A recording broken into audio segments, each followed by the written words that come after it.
Buenos días. Soy Andreas Trost, soy socio de Cuatro Casas del área fiscal y les doy la bienvenida en nombre mío y en nombre de mis coponentes.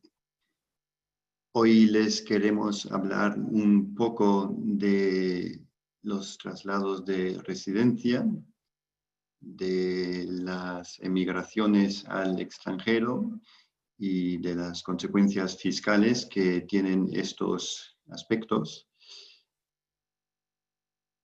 Hemos cogido un ejemplo concreto para ilustrar esta cuestión, que es el traslado de residencia al extranjero a Portugal, pero los comentarios que vamos a hacer por la parte española son aplicables para la mayoría de traslados de residencia. Hoy contamos con un equipo bastante amplio, somos 5 personas y me gustaría presentarles a mis compañeros. Tenemos a Beatriz Millán, que es asociada senior del área fiscal de nuestra oficina de Madrid. Tenemos a Xavier Chivillé, que es un socio del área fiscal de nuestra oficina de Barcelona. Tiago González, que es un asociado de nuestra área fiscal de Lisboa. Y Diogo Ortigao, que es el socio director de nuestra práctica fiscal en Portugal. Y yo también estoy ubicado en la oficina de Barcelona. Sin más introducción, vamos a pasar ya al primer tema relevante, que son los criterios de residencia fiscal según la legislación española. Y aquí me gustaría hacer una observación previa, que es la siguiente.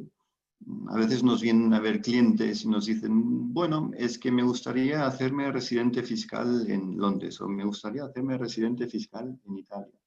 Y bueno, aquí hay un punto que es muy relevante, o sea, uno no se hace residente fiscal, uno es residente fiscal o no lo es, o sea, es una cuestión que no es opcional, o sea, es una cuestión fáctica que luego tiene una serie de consecuencias jurídicas y consecuencias fiscales, por supuesto. Pero no es una cosa que el contribuyente pueda escoger, o sea, dependerá de sus circunstancias. En España tenemos un criterio de permanencia, que es el famoso tema de los 183 días, que eso es una cuestión un poco tramposa porque, bueno, si uno es residente fiscal en España y tiene, por ejemplo, un proyecto profesional en otro país y viaja mucho, pues si no puede acreditar una residencia fiscal en otro país, estos días pasados en el extranjero no cuentan. O sea, si cualquiera de nosotros trabajase de lunes a viernes en otro país y estuviera fuera de España 200 días, pues si no hay residencia fiscal acreditada en otro país, estos días se consideran ausencias esporádicas, no cuentan. Con lo cual, esto, los 183 días, es importante tener en la cabeza que hay que mirarlo bien porque no necesariamente es tan solo contar días. Hay otro criterio que es el núcleo de los intereses económicos, que puede ser tanto un tema de ingresos como un tema de ubicación del patrimonio. Si la mayoría de ingresos de una persona o la mayoría de su patrimonio se encuentra en España o las dos cosas, entonces se considera que es residente fiscal en España también. Hay una presunción que cuando el cónyuge y los hijos residen en España, se entiende que el otro cónyuge también es residente fiscal en España. Aquí hay un poco de debate sobre si es solo el cónyuge cuando no hay hijos o cónyuge e hijos, pero en cualquier caso hay que tener en mente que existe una presunción. Y cuando uno es residente fiscal en España, pues se tributa en España por todo. La renta mundial y evidentemente el patrimonio mundial también. Hay una peculiaridad en el régimen español que es bastante poco habitual en derecho comparado, y es que la residencia fiscal en España se mira por años. Y eso tiene un efecto muy curioso. O sea, si yo pierdo la condición de residente y me voy al caso extremo el 30 de junio del 2020, pues resulta que según la normativa española soy no residente en España desde 1 de enero del 2020. Esto es peculiar y da lugar a efectos que pueden ser favorables, pero a la vez también tiene la otra cara de la moneda. Si yo llego a España pues el mismo día 30 de junio, va a resultar que estoy más de 183 días en España y entonces, según la legislación española, soy residente en España desde el 1 de enero del 2020, con lo cual tributaré con arreglo a las normas de tributación de residentes por todos mis ingresos desde el 1 de enero de 2020, lo cual, pues esto es muy desfavorable. Hay que tener mucho cuidado con los traslados de residencia. Entonces, como he dicho antes, la residencia es una cuestión fáctica. Entonces, hay criterios de residencia fiscal que hemos comentado y luego están los medios de prueba y las cosas en las que se fija la agencia tributaria cuando quiere evaluar si alguien es residente fiscal en España o no. Y al final yo siempre digo una cosa muy simple. Cuando hay varios domicilios, pues tu domicilio principal es donde tienes los álbumes de fotos, donde tienes la ropa que no es de temporada, donde tienes los recuerdos, etcétera, etcétera, etcétera. Porque cuando la agencia tributaria se pone a mirar, pues se mira. Entonces, tengo viviendas a mi disposición, que no significa que las use.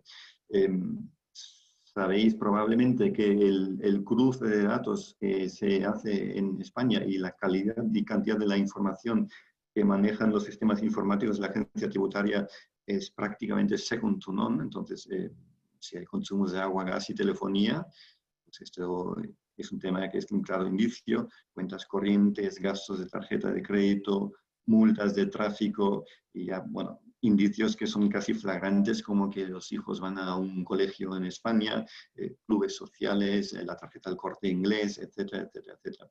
Quiero decir, si uno tiene actividad en España y la administración tributaria quiere comprobarlo, lo sabrá. Entonces, hay a veces algún cliente que dice, bueno, esto es probable, esto, bueno, no sé si es probable o no, depende de cada caso, pero lo que es cierto es que hoy en día, si uno está en España, se sabe.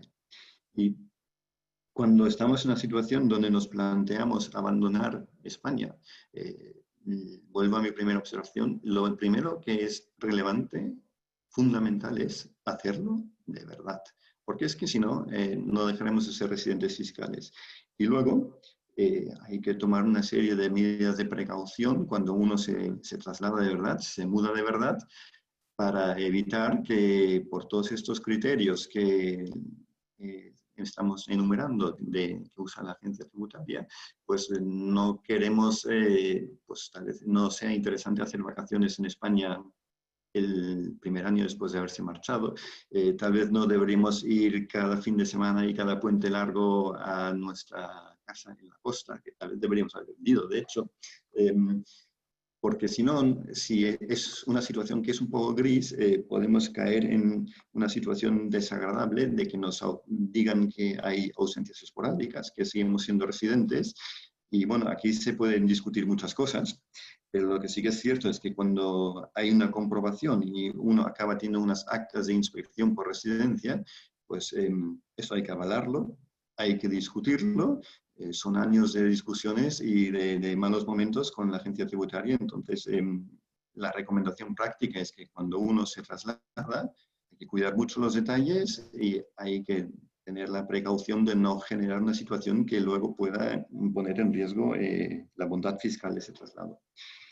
Y cuando nos hemos trasladado de verdad a otro país y nos hacemos residentes fiscales en otro país, pues ese país nos dará un certificado de residencia fiscal y también tendrá sus criterios de residencia fiscal y puede haber situaciones donde bien por descuidos o bien por una presencia en España mayor de lo prudente tal vez en los primeros años o bien porque sencillamente por trabajo haya que viajar a España, pues donde las dos administraciones fiscales opinen que uno es residente en el país en cuestión. Entonces, normalmente en los países a donde uno se traslada desde España, esos países tienen convenios de doble imposición firmados con España, y hay unas reglas para establecer dónde uno acaba siendo residente fiscal. O sea, con qué agencia, con qué administración tributaria al final vas a tener la relación de contribuyente por rentas comunitarias, ¿no? Y bueno, son criterios muy lógicos. Dónde tengo una vivienda, dónde tengo las relaciones personales y económicas más estrechas. Y aquí la noción fundamental es la del centro de intereses vitales.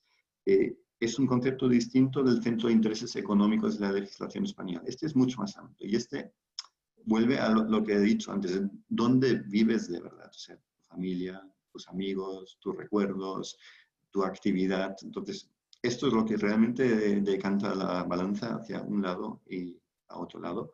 Y bueno, luego hay criterios residuales como la nacionalidad o el mutuo acuerdo. Si llegamos al mutuo acuerdo ya es que la situación es muy complicada. Pero bueno, vamos a asumir que con asesoramiento todo esto se puede hacer sin problemas y que nos podemos marchar. Y bueno, ahora Beatriz nos va a explicar qué es lo que pasa cuando uno se marcha de España, porque hay un pequeño peaje de salida o puede haberlo.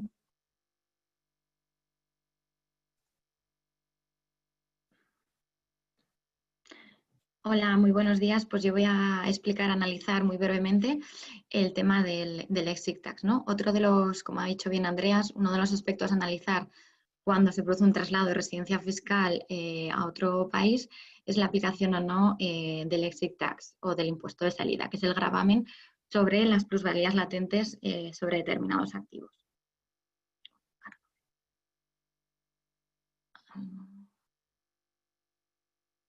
No puedo pasar la presentación, disculpen. Beatriz, sí, encima del PowerPoint. Sí, si no puedo pasar la presentación.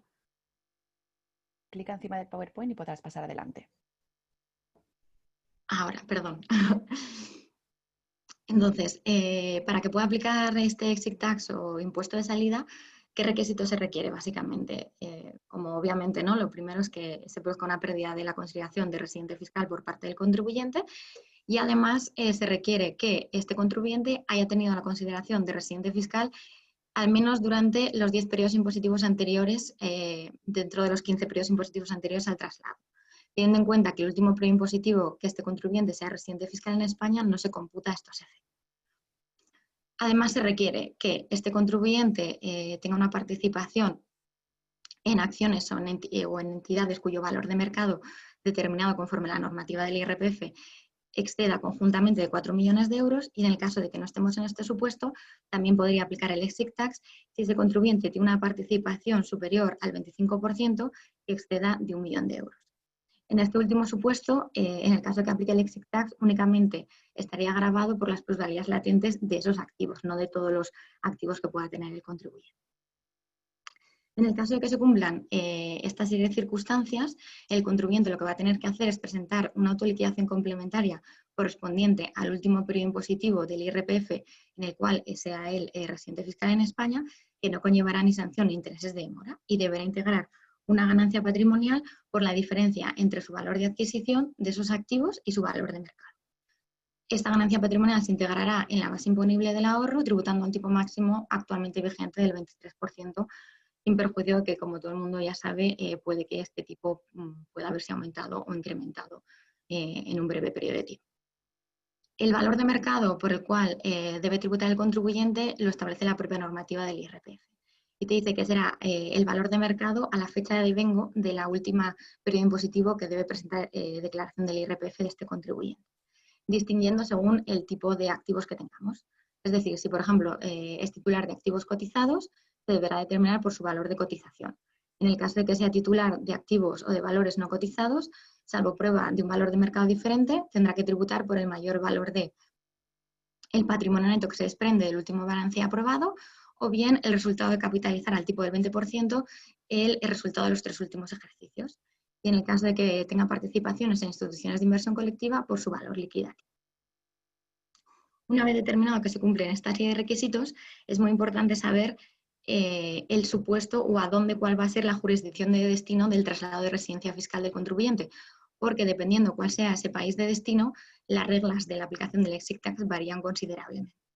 Así, por ejemplo, en el caso de que el traslado de residencia se produzca a otro Estado miembro de la Unión Europea o del espacio económico europeo con el que exista un efectivo intercambio de información, el contribuyente podrá optar por aplicar a esa ganancia patrimonial latente un régimen fiscal especial, de tal forma que únicamente deberá autoliquidar esa ganancia patrimonial si en los periodos impositivos posteriores concurren una serie de circunstancias, como es que se produzca una transmisión inter vivos de esas acciones o participaciones, bien que el contribuyente sea residente fiscal, pierda la condición de residente fiscal en un país de la Unión Europea o del Espacio Económico Europeo, o bien que incumpla la obligación de informar a la agencia tributaria sobre este cambio de residencia fiscal.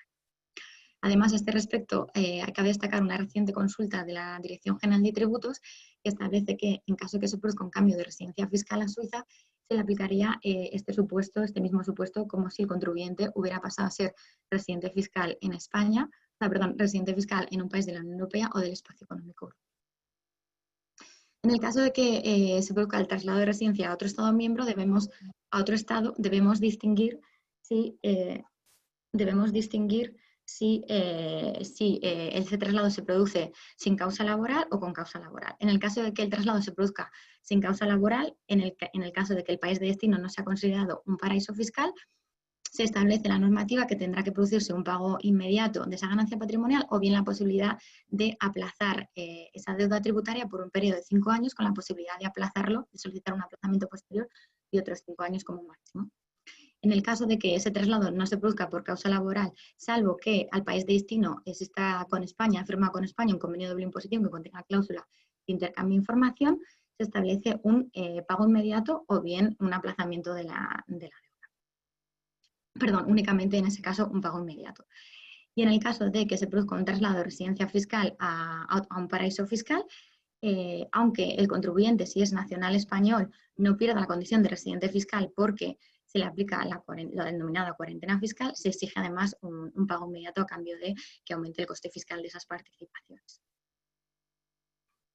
Y con esto ya hemos terminado la parte de la explicación del exit tax y doy paso a Javi que explique ahora otras implicaciones fiscales que hay que tener en cuenta en el traslado de la residencia fiscal. Bueno, buenos días. Entrando en ahora ya Andreas nos ha explicado si somos o no residentes en España, asumimos que ya no somos residentes y por tanto nos hemos desplazado a otro territorio y somos residentes en esa jurisdicción. ¿Podemos olvidarnos de tributar en España? Pues la respuesta es no. Vamos a seguir tributando por el impuesto sobre la renta, en este caso de no residentes, por cualquier renta que obtengamos, o por el impuesto de patrimonio, o por el impuesto sobre sucesiones y donaciones.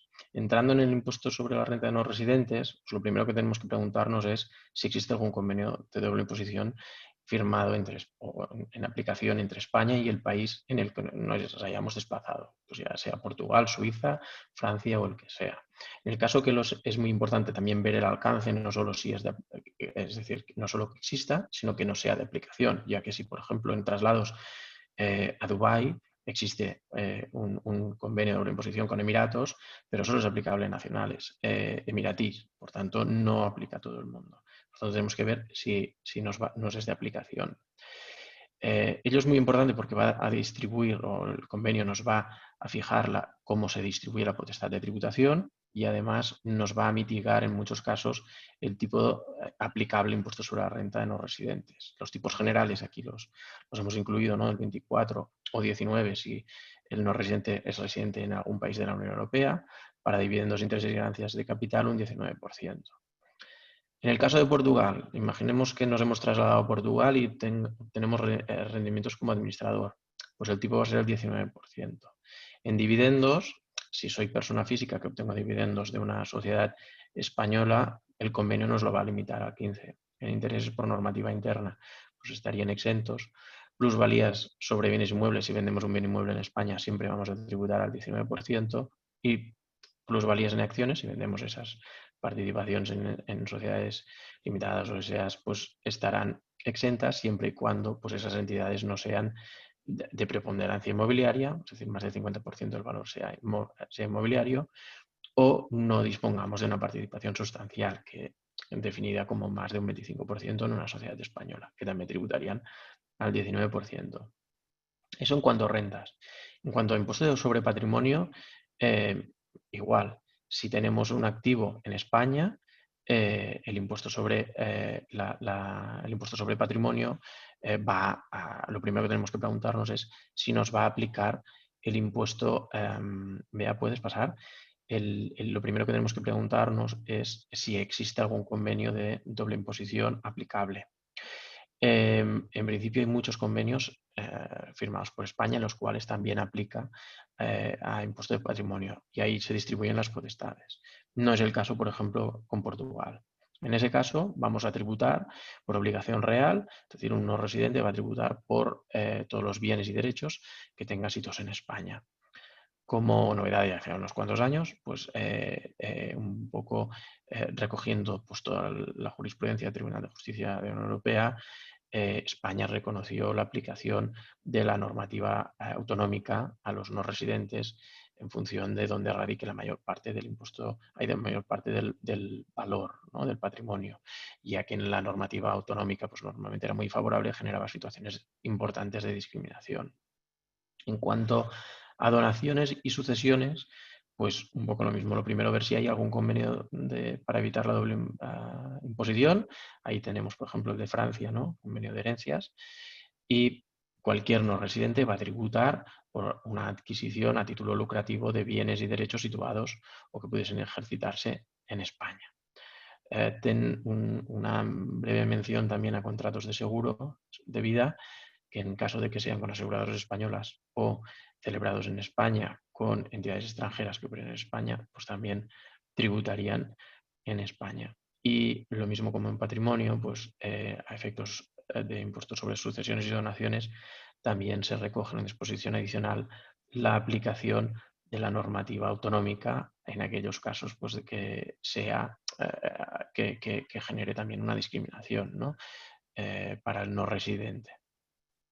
Y hasta aquí la parte de renta. Nos vamos ahora ya con la parte portuguesa, con el ejemplo portugués y en caso de un potencial traslado a Portugal.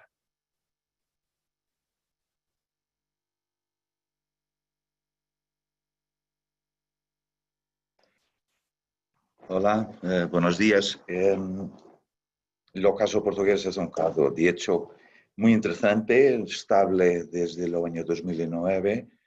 Pues a esta fecha son más de 30.000 personas que han venido a Portugal.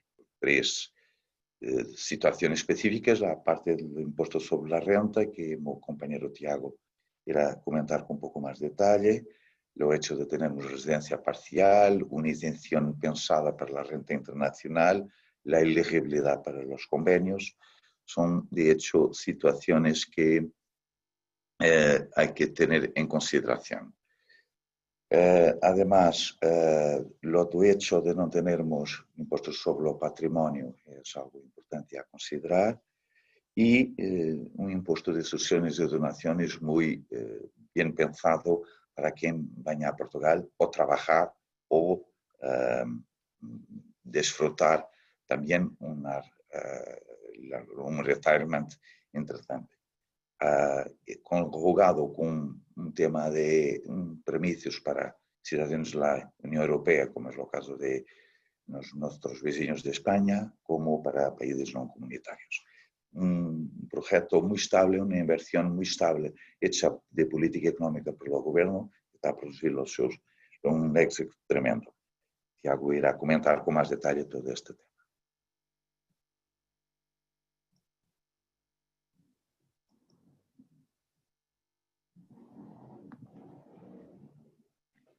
Hola, buenos días. A continuación de que Diogo ha comentado, el régimen portugués de residente no habitual empieza con la persona se considera como que sea residente fiscal en Portugal. Y un poco como Andreas ha comentado, en España, también en Portugal tenemos dos criterios principales. El primero, de criterios de 183 días en Portugal. Y este criterio deberá ser mirado como que en cualquier periodo de 12 meses en Portugal, sea los 73 días seguidos o que sean despasados. Lo importante es que sea un periodo de 12 meses sin relaciones que sea el año civil o, por ejemplo, de junio a junio. Además, en Portugal, no un poco distinto de España, tenemos un régimen de residencia fiscal parcial, que es lo que significa que cuando, por ejemplo, que si yo empezaba como residente fiscal en Portugal al 1 de junio, solo sería grabado bajo renta mundial en Portugal desde 1 de junio hasta 31 de diciembre de 2020. También este régimen funciona al momento de salida de Portugal. Imaginad que yo salía al 1 de junio de Portugal hasta España y solo sería grabado bajo la renta mundial en Portugal hasta, imaginad, el 31 de mayo, el día que daba de alta en la hacienda portuguesa. Por eso esto es un régimen que facilita el cambio sea a Portugal, sea de salida de Portugal. Además, este régimen, como yo he comentado un poco, es un régimen muy estable en Portugal y está direccionado más a profesionales calificados y a personas con grandes patrimonios. De hecho, para que sea elegible para este régimen, solo basta que la persona sea residente fiscal en Portugal, que ya hemos mirado los principales criterios para eso, y también que no hayan sido residentes fiscales en Portugal en los 5 años anteriores. O sea, mirando que una persona viene a Portugal en 2020, no podrá ser residente fiscal desde el 2015 hasta hoy. Después de ser elegible para el régimen, la persona que viene podrá beneficiar de este régimen por 10 años, que son unas buenas ferias fiscales, digamos así. Recientemente el régimen ha sufrido alguna revisión que entendemos como sea algo que ve bien a mejorar el régimen y que ha sido en el listado de actividades de alto valor añadido, que ha sido revisado e incrementado. Vamos a ahora integrar más actividades y también un poco la tributación de las pensiones en Portugal, que un poco por las presiones de países nórdicos se ha cambiado un poco el régimen, como miraremos más adelante. En concreto, el régimen de los residentes no habituales funciona muy bien para los ingresos de fuente extranjera, una vez que la mayoría de esos ingresos están exentos en Portugal. Se dividen los intereses, así calificados bajo los convenios de doble imposición. Las pensiones se quedan exentas solo cuando la persona es residente fiscal en Portugal antes de 1 de abril de 2020. Por ejemplo, imaginad que la persona es residente fiscal en Portugal desde 1 de enero de 2020. Entonces, si recibe una pensión, esa pensión podrá estar exenta en Portugal. Además, también de royalties, las rentas inmobiliarias y ganancias de capital de la venta de activos inmobiliarios también se quedarán exentos en Portugal. Todo esto solo para ingresos que no sean procedentes de paraísos fiscales. Ahí Portugal tiene un régimen que grava un poco más fuerte los ingresos que sean de paraísos fiscales, podrían llegar hasta el 35%. Al revés, respecto de las pensiones, imaginad que la persona solo es residente fiscal en Portugal desde 1 de junio de 2020 por delante. Entonces, la pensión que reciba solo será grabada al 10% y no será exenta. El punto relevante aquí es el momento en que es residente fiscal en Portugal, que si es antes o después de 1 de abril de 2020. Además, cuanto a las ganancias de capital, como ya hemos visto, las ganancias de capital de venta de activos inmobiliarios están exentos, una vez que, bajo la mayoría, quizá todos los convenios de doble imposición son grabados en la fuente. Cuando habla al respecto de ganancias de capital de activos mobiliarios, son grabados en Portugal al 28%. Solo se quedarán exentos cuando, bajo la convenio de doble imposición de Portugal, el país de la fuente pueda tributar y gravar esa ganancia de capital. Imaginad, por ejemplo, con España, cuando se trata de una participación sustantiva en una sociedad española. Entonces ahí España puede gravar esa plusvalía, lo que podrá quedarse exenta en Portugal. Además, también cuanto al rendimiento de trabajo y rendimiento de actividades económicas, cuando sean procedentes de una actividad de alto valor añadido, que hay un listado muy largo sobre las actividades y son esencialmente actividades las cuales el gobierno portugués ha mirado que son actividades estructurales para el país y que podrán vir a incrementar el crecimiento económico de Portugal. Y por eso, para esas actividades, cuando sean rendimientos de fuente extranjera, que se quedarán exentos en Portugal cuando el Estado de la fuente las grava, o si no es así, podrán ser grabadas a un tipo fijo de 20%. Cuando este régimen tiene una ventaja también para rendimientos de fuente doméstica, de ingresos que vengan de fuente portuguesa, solo para rendimientos del trabajo y rendimientos de actividades económicas, también procedentes de actividades de alto valor añadido. Y así podrán ser grabados del tipo fijo de 20% y no al tipo general de impuestos sobre la renta de las personas físicas portugués, que va hasta el 53%. Y para que la persona pueda beneficiar de este régimen, además de ser residente fiscal en Portugal, que es lo que necesita más. Hay algunas formalidades que tiene que cumplir para que pueda beneficiar de este régimen. Para eso es necesario que tenga un inmueble en Portugal, puede ser comprado o alquilado. Necesita también un permiso para residencia en Portugal, siempre que sea un nacional de un país del espacio económico europeo. Es sencillo, basta un certificado de registro que es lo que se logra en el ayuntamiento relevante en Portugal. Si no, necesita de un visa. Por ejemplo, el régimen portugués del Golden Visa cuadra bien. De seguida, basta que haga un registro en la Hacienda portuguesa como residente fiscal o que se convierta un registro anterior como no residente.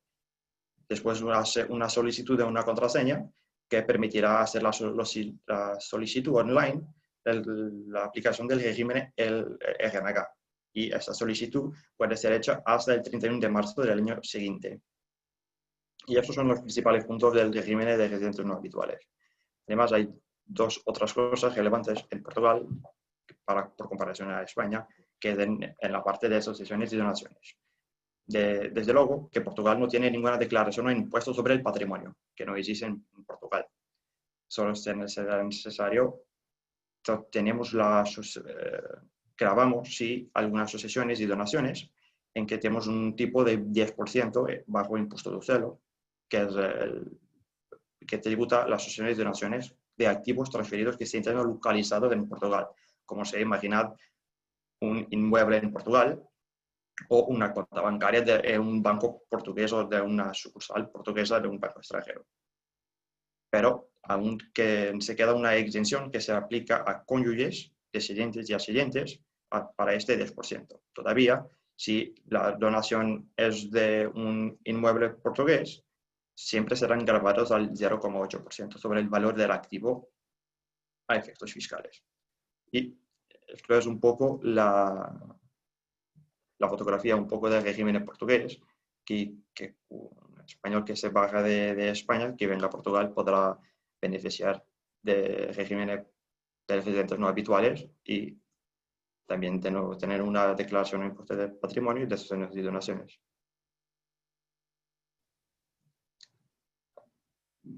Pues agradezco a todos vuestra participación y creo que mantenemos las cuestiones.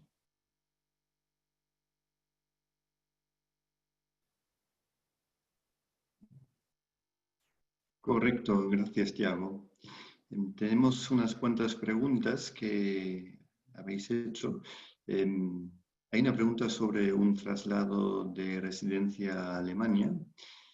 Y bueno, aquí con respecto a cómo se cuentan exactamente los días de permanencia en España, vuelvo a lo inicial que he dicho. Esto es una cuestión de hecho. Entonces, los días cuentan pues cuando me he mudado. Es el mundo perfecto, pues uno tiene una factura de la mudanza y la factura pues indica cuándo ha tenido lugar esta mudanza. Luego se suele hacer o se debería hacer una comunicación a la agencia tributaria con un modelo 030 Esto, de hecho, es más importante que darse de baja en el padrón, pero la cuestión de cómo se cuentan los días efectivamente es una pura cuestión de hecho y, bueno, si estamos en los meses de abril, mayo, junio, cuando se produce el traslado, es mucho más importante recopilar, por si acaso, pues los papeles que pueden acreditar que efectivamente me he mudado que en los primeros meses del año. Bueno, tenemos preguntas para Beatriz también en cuanto al exit tax. Beatriz.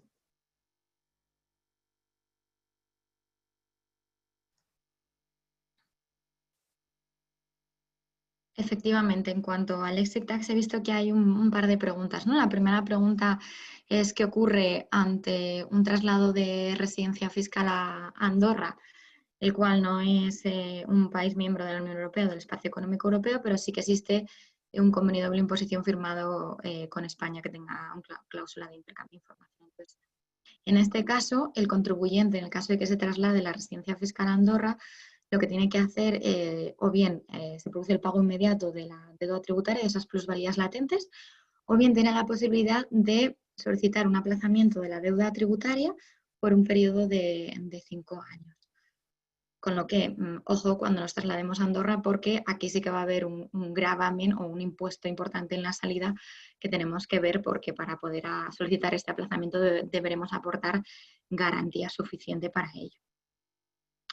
Otra de las preguntas que hacen referencia al exit tax, ¿no? Es que mencionan con respecto al exit tax, entiende que los jubilados que salen de España cumpliendo las condiciones de la ley están sujetos a este impuesto.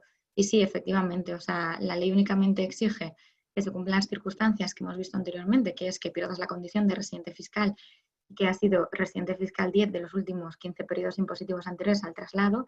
Da igual que el contribuyente sea un jubilado o bien que todavía siga trabajando. En el caso de que sea jubilado, pues obviamente no se podrá desplazar, no entiendo, por un motivo laboral, pero el exit tax aplica igualmente como si fuera cualquier otro contribuyente. No importa, no se diferencia de que el contribuyente esté jubilado. Tenemos otra pregunta sobre los criterios de residencia, en concreto en cuanto al centro de intereses económicos. En teoría uno puede pensar que se refiere tan solo al nivel de ingresos y, bueno, está la cuestión de si es el 50% o no, eso sería lo lógico, pero la práctica demuestra que ha habido discusiones con la administración tributaria, con personas que tal vez no tenían ingresos en España, pero tenían mucho patrimonio en España. Entonces, hay que mirar cada caso en concreto. Si efectivamente cuando hay mucho patrimonio en España, poco patrimonio en el extranjero, incluso en ausencia de ingresos, pues se puede dar una situación de residencia fiscal de acuerdo con la normativa española, que luego, en atención a lo que dispone el convenio de doble imposición que hubiera, pues probablemente se decantaría al lugar donde se encuentra efectivamente la persona. Pero bueno, hay que mirar cada caso. Tenemos una pregunta también para los compañeros de Portugal sobre certificados de residencia. Sí, y una de las cuestiones también era al respecto de si es posible obtener un certificado de residencia fiscal en Portugal bajo el régimen de RNK. Y ahí la respuesta muy simple es que sí.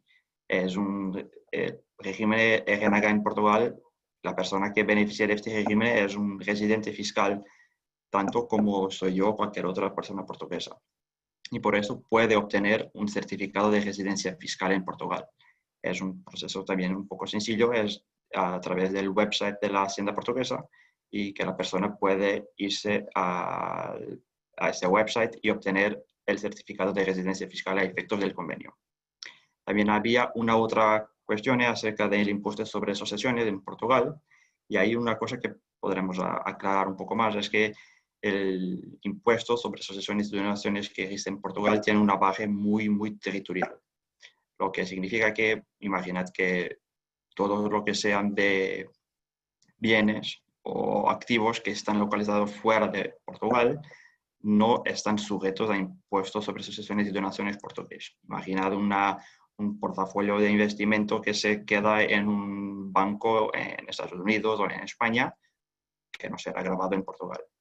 Además, podremos beneficiar de las exenciones para bienes que sean localizados en Portugal para cónyuges, descendientes y ascendientes. Y cuando no logramos obtener la exención, podrá, siempre cuando es un inmueble, tener la tributación de 0,8. No sé si hay alguna... Hay también una cuestión cuanto al tipo de pensiones, que la tributación de pensiones en Portugal es del 10%, siempre y cuando la persona es residente fiscal en Portugal después de 1 de abril de 2020, siempre y cuando la pensión no se entiende como devengada de Portugal, sea una pensión pública o sea una pensión privada.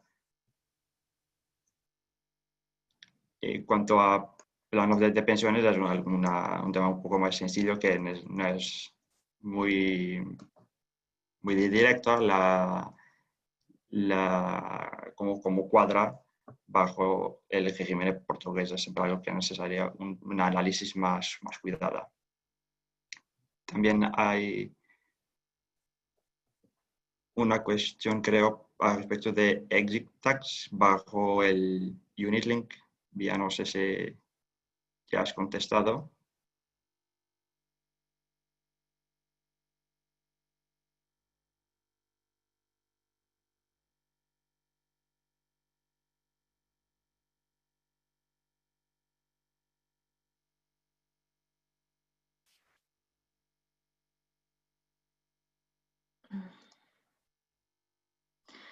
Hola, sí, respecto a la cuestión de si el contribuyente que tiene todos sus activos bajo un seguro de vida Unit Link, si bien es verdad que en la actualidad no hay ninguna consulta que establezca que en este caso no aplicaría el exit tax, en nuestra opinión sí que podemos considerar que si tienes todos los activos bajo un seguro de vida de los denominados Unit Link, no aplicaría el exit tax porque la normativa únicamente habla de acciones o participaciones en entidades, y en este caso no nos encontraríamos en este supuesto. Si bien, como digo, se trata de una cuestión que no está resuelta todavía por las autoridades, ni hay ningún pronunciamiento al respecto, con lo cual lo tenemos que tomar con cautela. Muy bien, pues muchas gracias a todos por asistir. Espero que el seminario, el webinar, haya resultado de interés y de utilidad.